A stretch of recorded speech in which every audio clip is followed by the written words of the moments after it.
Welcome back for another video. Today we're going to do a big smoky burnout with Mildred, and we're going to walk through it, let you know what's going on with her, what she's got done to her, and what the plans are for her. So stay tuned.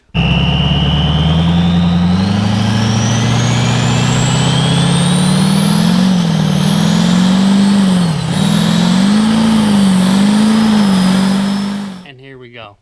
The rundown of Mildred. Mildred is my 2006 Chevy Silverado 2500 LBZ. I nicknamed it Mildred. I don't know, it just stuck. She's a raggedy old girl who fights me tooth and nail, and she's grumpy in the wintertime. But let's jump into it. So in the valley, we have a 72mm Danville turbo. We have a Stainess Diesel S485 Godfather 5-blade. Great turbo, highly recommend it. I have a Whirly Fab hot pipe and inlet, as well as their inlet pipe and their filter. I also have their S400 lines. Great item, fits perfect, have everything you need for them. Fully custom exhaust stack, nothing fancy. That is just 4-inch pipe from Napa, but I'll give you the part number later. Defiant race parts, coolant tank. Again, Chris is extremely good to work with, and all of his parts are top notch. This is a Dirty Hooker Diesel cold side pipe with their one-piece high flow Y bridge. Another great item. I mean, it's a bear to go in, but it's extremely worth it. This is also his fuel block. Over here, I have a Dirty Hooker Diesel AC delete. This is a great item. Highly recommend it. I think Merchant Automotive also sells it. But I haven't thrown a belt or anything of any other issues people have had. I haven't had any issues. I just polished it. For fuel, I have an Extra G 12mm pump down there. I have Stainess Diesel 200% over injectors. I also have Danville's tuning.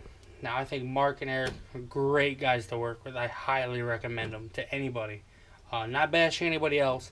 I just feel they're top notch. They're next level when it comes to like customer service. And if you email them today, you're probably going to get a response today. You're not going to have to wait. And if you have an issue and you need to talk to Mark, Mark's around. You can talk to Mark. Mark picks up the phone still. Anyways, guys, go over to Danville Performance.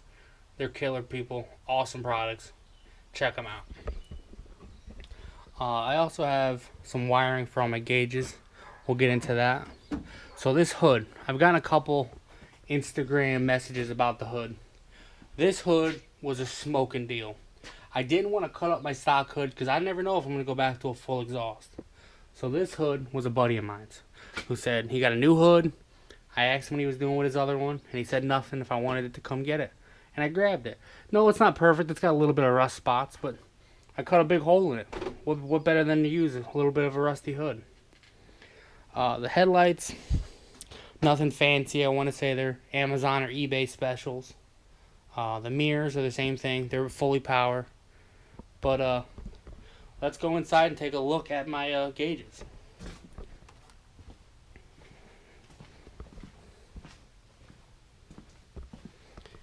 These are Autometer Cobalt gauges.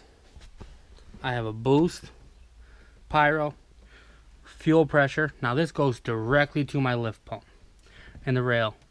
Now the rail goes obviously to my rail, but a cool feature about this is a good buddy of mine introduced me to this PPE kit for this. It's a harness.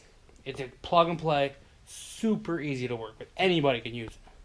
So the harness comes in, you plug it into your gauge, run it across your firewall, plug it right in. It just piggybacks your factory harness, so you don't have to cut any wires or butt connect them. It's completely plug and play, and it is extremely easy to use. Big thumbs up for them. To the transmission. Yes, this has an Allison 6-speed in it. Yes, I have a built transmission. It is a transmission built by Big Dipper in Maryland.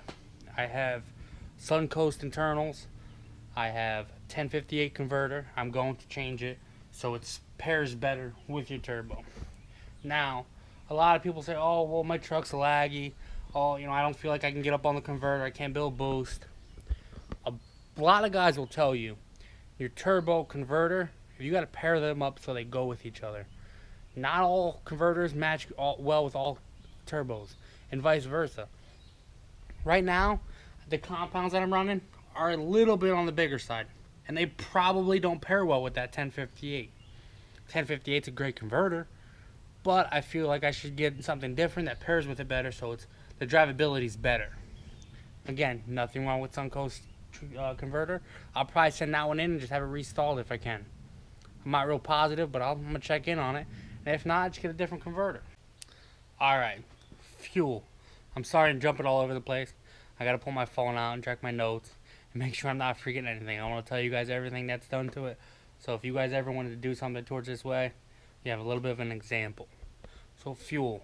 I have, like I said, an Exergy 12mm pump, CP3, Stainess Diesel 200% over injectors, AirDog 165, and I have a half-inch line running from my AirDog straight to my CP3.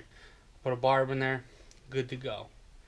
I also have upgraded return lines, stock rails, stock feed lines. I also am thinking about a little bit of insight, maybe a key to the next video.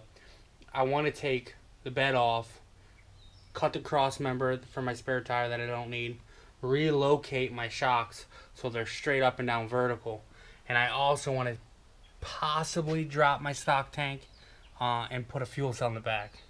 I don't drive this truck often.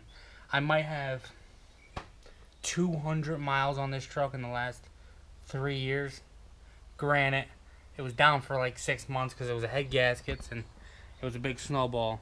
Instead of just fixing the head gaskets, I put mounts and CP3 and injectors and turbo, and the list goes on.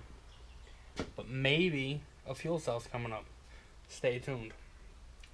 I don't know if you could tell by the intro, but there is a big smoky burnout at the end of this, so you're going to want to stay tuned for that. But this is it, guys. This is Mildred. There's nothing hidden here, nothing special. It lacks a driver mod, but I'm working on that as I can. I decided to do a compound kit because I just thought it was time. I wanted it. Why not now? So I hit up, like I said, Eric from Danville. We ordered the turbo, the stand, and little by little we put it all together. But Worley, great guy to deal with. Jason's another one. He's a business owner. He answers the phone. He emails back. So reach out to these guys. If you have a question, don't be afraid to reach out to them.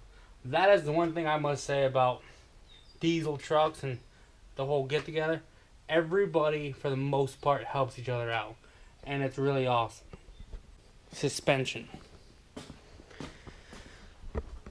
So my suspension is stock keys and torsion bars and bump stops in the front. I removed my overload in the back, and I put Caltrac bars on it. I prefer Caltracs because right now I'm trying to set it up for a little bit of drag racing, but also on the street. And I just feel that, you know, you can get track bars that racket and squeak and make a bunch of noise, and the same thing with the Caltracs. But to each their own. Whichever one you prefer, I'm sure they're gonna work fine. But I didn't gut my truck at all, as you can tell. It's a full bed, full cab.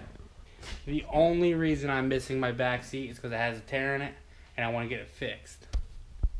But other than that, I'm going to put the back seat right back in it and run it this way, because at the end of the day, it's a street truck with a hood stack. What else do I got done to it? Merchant motor mounts. Let's see if I can go over there and show you them quick. Another thing, solid motor mount. So yeah, you're gonna get a little bit more vibration in the cab because you don't have much wiggle room. But at the end of the day, everybody runs them, and they're a great feature. Yeah, you can see them a little bit. I have stock up pipes and stock manifolds on this truck. Again, it's to each your own. You can go aftermarket, and there's nothing wrong with the aftermarket. I think HSP has a solid kit along with PPE. But I just feel it's not broke, why change it? And there's a good argument of drive pressure and this and the next thing. Well, we can go on for days. I just chose to stay with stock. And if something happens to my stock ones, maybe I'll update them. Time will tell. that's it for this video, guys. I appreciate you tuning in. Don't forget to like, comment, subscribe, and stay tuned. There's plenty more coming. I think I'm going to do some drop shackles on the nollie. I'm going to do the fuel cell on this.